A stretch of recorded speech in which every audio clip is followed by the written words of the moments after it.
नमस्कार दोस्तों। आज हम आपको लेकर चल रहे हैं उत्तराखंड के उत्तरकाशी जिले के धाराली गांव की ओर, जहां 6 अगस्त 2025 को एक भयावह बादल फटने की घटना ने न केवल जमीन को हिला दिया, बल्कि इंसानियत के दिल को भी दहला दिया। ये एक ऐसी प्राकृतिक आपदा थी जिसमें सिर्फ पानी नहीं, जिंदगियां भी बह गई। फ्लैश फ्लड्स, भूस्खलन और कीचड़ की भारी चट्टानों ने पूरे इलाके को तबाही के कगार पर ला खड़ा किया। चारों तरफ अफरातफरी, लोगों की चीखें और गिरती हुई इमारतें, ये सब उस काली रात का हिस्सा थी जिसे उत्तराखंड कभी नहीं भूल पाएगा। सब कुछ इतनी तेजी से हुआ कि लोगों को भागने का मौका भी नहीं मिला।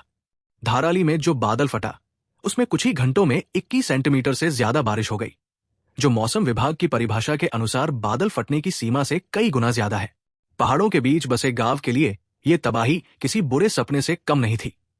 घाटियां बह गई, सड़कें टूट गई और कई लोग मिट्टी के नीचे दब गए। स्थानीय प्रशासन और बचाव दलों ने तुरंत राहत कार्य शुरू किया, लेकिन हर एक पल बहुत कीमती था। इस दर्द के बीच एक ऐसी कहानी सामने आई जो किसी भी इंसान के दिल को छू जाए। नेपाल से आए एक मजदूर दंपति विजय सिंह और काली देवी, जो हरसिल में पुल निर्माण का काम कर रहे थे, उन्होंने अपने बेटे को आखिरी बार फोन किया। फोन पर उनका बेटा रोते हुए कह रहा था, पापा, हम बच नहीं पाएंगे, पानी बहुत ज्यादा है। ये उनकी आखिरी कॉल थी। सिर्फ ये दंपति ही बच पाए, बाकी उनके साथ के 26 मजदूर और एक सेना अधिकारी के साथ 9 जवान अब तक लापता है। बचाव दल पहाड़ी इलाके में दिन रात काम कर रहा है, लेकिन हर दिन एक नई चुनौती लेकर आ रहा है। इस दुखद घटना के बीच एक और चिंता महाराष्ट्र के लोगों के लिए उभर कर आई। 4 धाम यात्रा पर गए 149 पर्यटक, जिनमें 24 लोग पुणे के एक ही कॉलेज के पुराने सहपाठी थे, तब से लापता है और किसी से संपर्क नहीं हो पा रहा।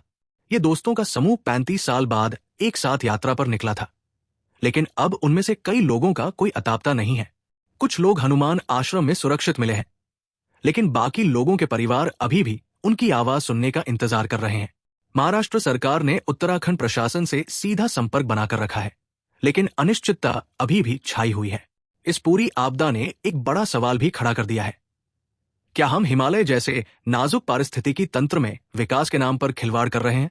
जलवायु विशेषज्ञों का कहना है कि ग्लेशियर बहुत तेजी से पिघल रहे हैं और हिमालयी क्षेत्र और भी अस्थिर होता जा रहा है।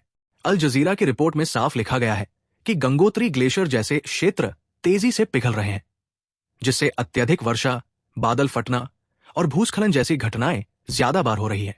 ये सिर्फ एक प्राकृतिक आपदा नहीं थी, ये एक चेतावनी थी। हमें प्रकृति के साथ छेड़छाड़ बंद करनी होगी। तो दोस्तों, ये थी उत्तरकाशी की वो कहानी जिसमें हर पानी की बूंद एक आंसू बन गई, हर मिट्टी का ढेर किसी की जिंदगी की पहचान बन गया। ये समय सिर्फ मदद करने का नहीं, समझने का भी है। हमारी प्रार्थनाएं उन सभी परिवारों के साथ है जो अभी भी अपने लापता परिजनों का इंतजार कर रहे हैं।